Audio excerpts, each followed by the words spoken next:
आज मैं कवर कर रहा हूँ कि जो पेशेंट्स हाइपोथायराइड ऑलरेडी होती हैं या जिनको हमल में आने के बाद पता चलता है कि उनको हाइपोथायराइडिज़्म है, यानी कि उनके अंदर थायराइड हार्मोन की कमी है और उनको थायरॉक्सिन जैसी दवाई इस्तेमाल करनी चाहिए।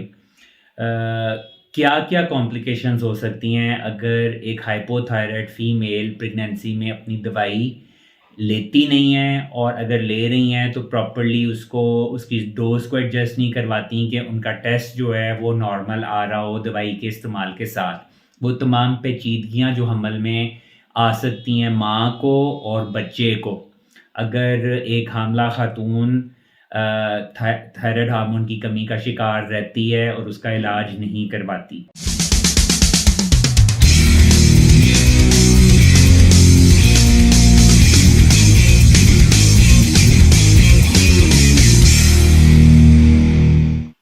बिस्मिल्लाहिर्रहमानिर्रहीम। अस्सलाम वालेकुम वरहमतुल्लाहि वबरकातुहू। डॉक्टर अमानुल्लाह भल्ली आपकी खिदमत में हाज़िर अपनी अगली वीडियो के साथ। थायराइड के ऊपर बात चल रही है हमारी कुछ वीडियोज़ से।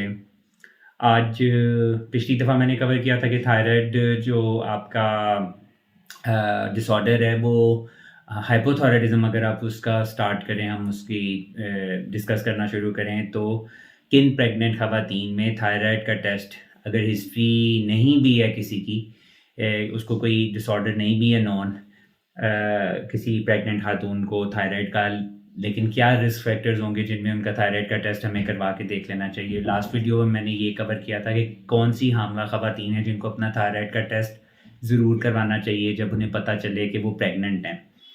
आज मैं कवर कर रहा हूँ कि जो पेशेंट्स हाइपोथायराइड ऑलरेडी होती हैं या जिनको हमल में आने के बाद पता चलता है कि उनको हाइपोथायराइडिज़्म है, यानी कि उनके अंदर थायराइड हार्मोन की कमी है और उनको थायरॉक्सिन जैसी दवाई इस्तेमाल करनी चाहिए। क्या-क्या कॉम्प्लिकेशंस हो सकती हैं अगर एक हाइपोथायराइड फीमेल प्रेगनेंसी में अपनी दवाई लेती नहीं हैं, और अगर ले रही हैं तो प्रॉपर्ली उसको उसकी डोज़ को एडजस्ट नहीं करवाती कि उनका टेस्ट जो है वो नॉर्मल आ रहा हो दवाई के इस्तेमाल के साथ। वो तमाम पेचीदगियाँ जो हमल में आ सकती हैं माँ को और बच्चे को, अगर एक हामला खातून थायराइड हार्मोन की कमी का शिकार रहती है और उसका इलाज नहीं करवाती। उनमें बहुत सारी पेचीदगियाँ हैं, कुछ माँ को आती हैं, कुछ जो हैं वो बच्चे को आ सकती हैं।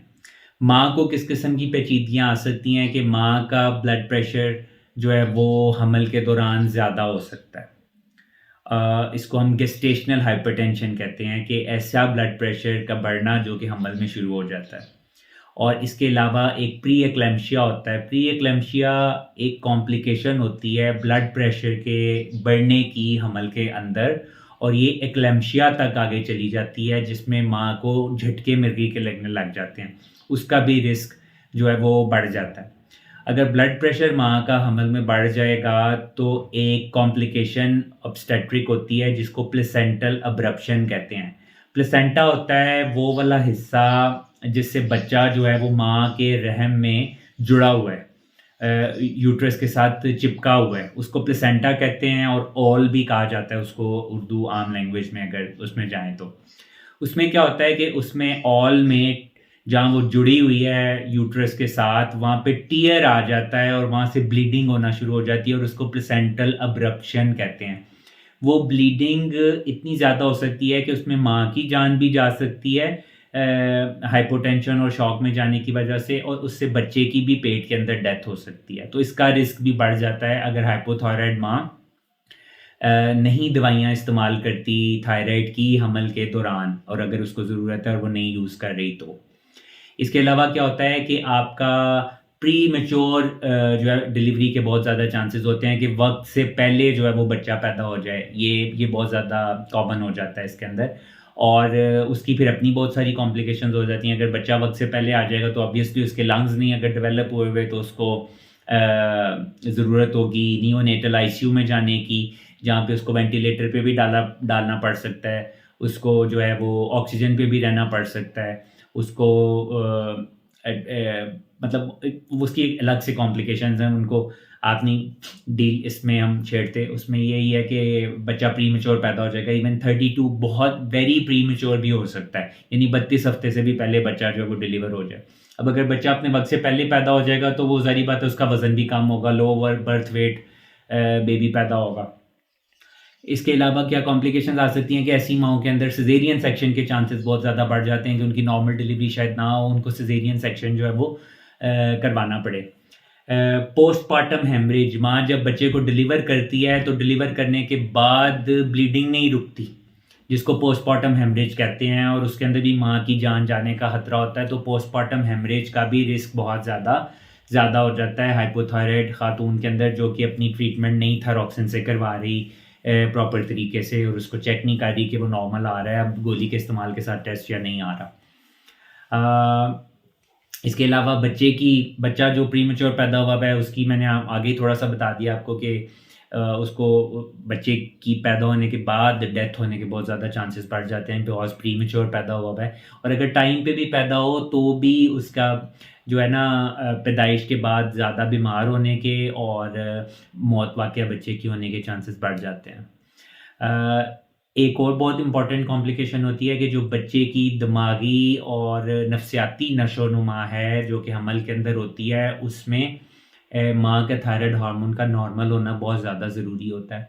तो ये न्यूरो कॉग्निटिव इम्पेयरमेंट इसको कहते हैं, ऐसी इम्पेयरमेंट जिसमें बच्चे के दिमाग का और नसों का निज़ाम, और कॉग्निटिव होता है जो उसकी सोच समझ का निज़ाम है, या जो बच्चे का IQ है आने वाले वक्तों में, वो सब नॉर्मल हो सकता है अगर ट्रीटमेंट माँ नहीं ले रही थायराइड की, हाइपोथायराइडिज्म की ड्यूरिंग प्रेगनेंसी।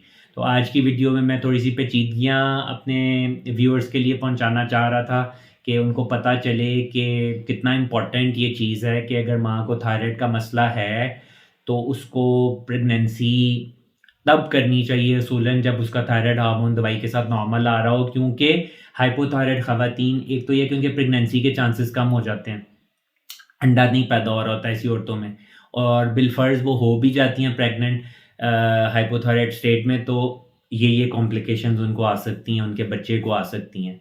इसके अलावा प्रेगनेंसी के बाद अर्ली अबॉर्शंस के बहुत ज़्यादा चांसेस हो जाते हैं हाइपोथायराइड पेशेंट्स के अंदर अगर वो प्रेग्नेंट हो जाती हैं तो।